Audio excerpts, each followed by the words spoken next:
In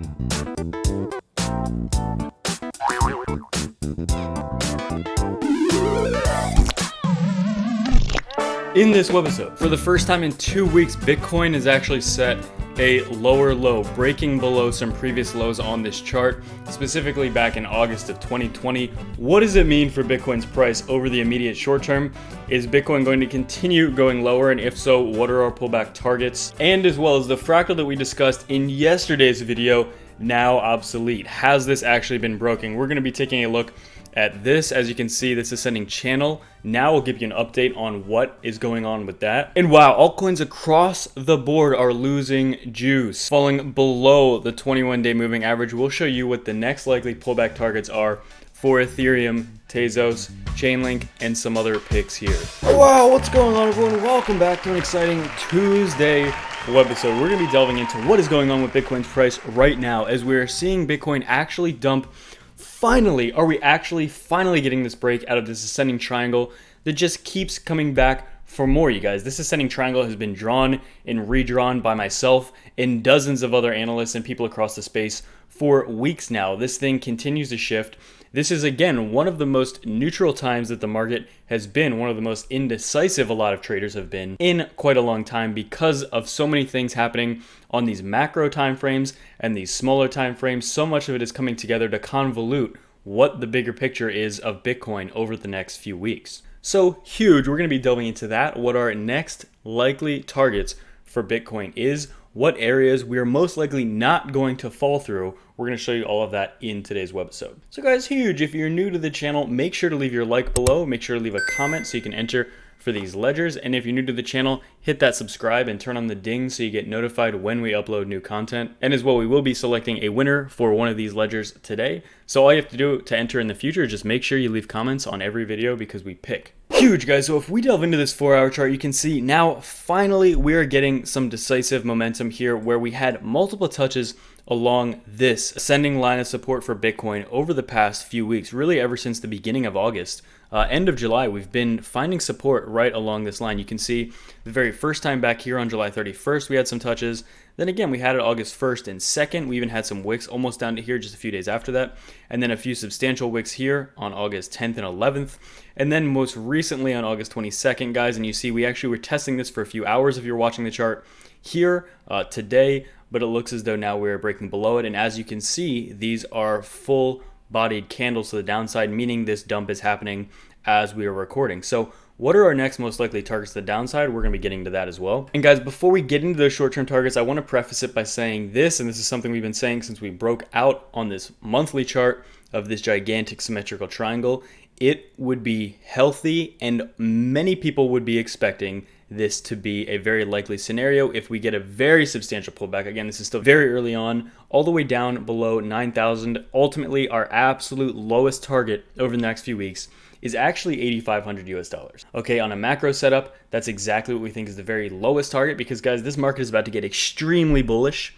But before we do, the biggest thing you get, okay, the second biggest thing was breaking out of this symmetrical triangle. The second biggest thing is getting a confirmation, finding support, and then the third biggest, or maybe arguably actually the biggest, is getting that and then exploding to new all-time highs. So that is most likely the trajectory on these monthly time frames.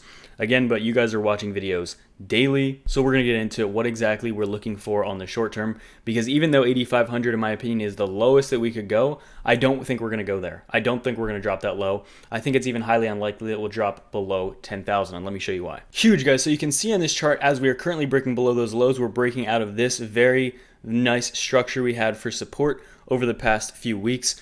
One of the main things we want to hold right now is that 10.7, 10.8, roughly huge area. 10.7 is huge. 11.7 is where we recently got rejected after trying to hold that as support.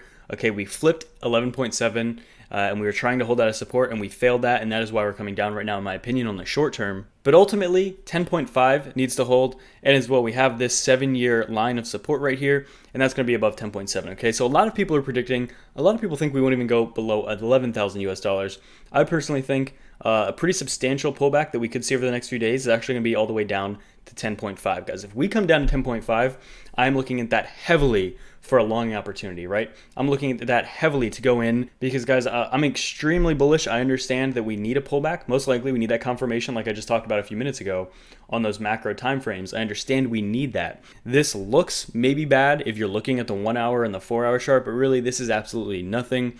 We're just coming down here to find support. As we talked about a few days ago, there was some bearish divergence on the daily chart. The market set a new higher high, and it's pretty normal after setting something like that to come back and try to find support. So guys, the big question, the very bullish fractal that we were forming, is it from in yesterday's video, is it now obsolete? Is it now invalidated? So let's take a look at this. Currently, you can see we're actually out of this higher low structure. Okay, the last time we were in this ascending channel after breaking out of the ascending triangle, what we did was we traded about 5 days below the 21-day moving average and found support here without setting lower lows for the most part, right?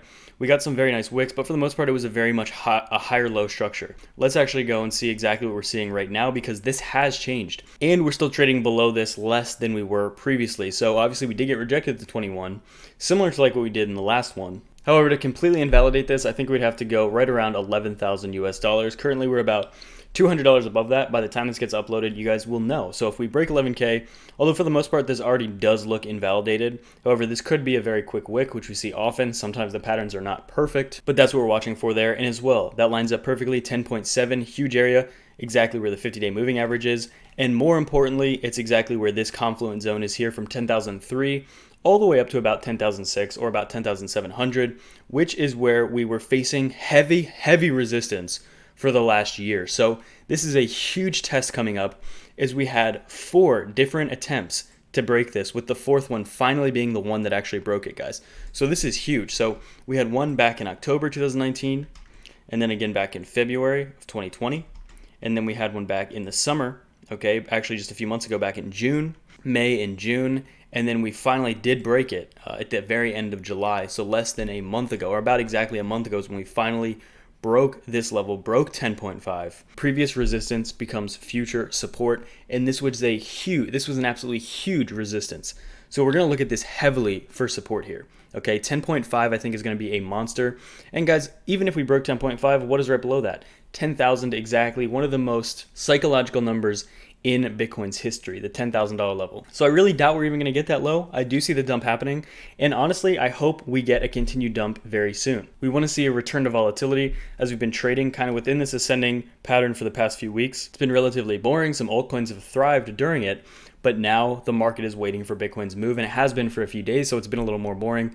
But now we're finally getting a move one way or the other. This is good in the medium to long term. In the short term, we'll see some more dump if this continues, right? But this is perfect for resetting some of these indicators, resetting the entire momentum, and just giving us more room to move to the upside once we do find that support, which again, ultimately 10,000 to 10,700 is a huge zone of support. So that's what we're going to be watching for today for these charts. As well, guys, with Ethereum, we are below the 21-day. We want to see Ethereum hold above about the I would say Ethereum holding about the $340 level at the lowest. I think it's very important. For XTZ, I think we 100% want to hold the $3 level. It's going to be huge. Specifically, though, we want to hold a little higher than that.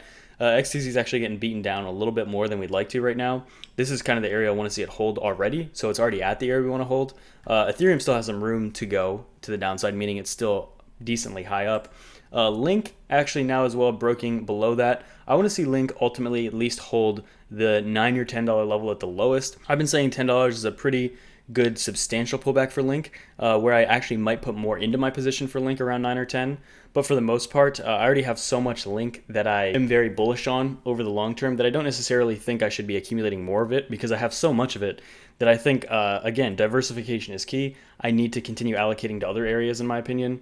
So I already have so much. I mean, you guys already know I have a huge amount of Link, so I'm incredibly bullish on it, but I'm not going to be silly and put like 50% of my portfolio on Link.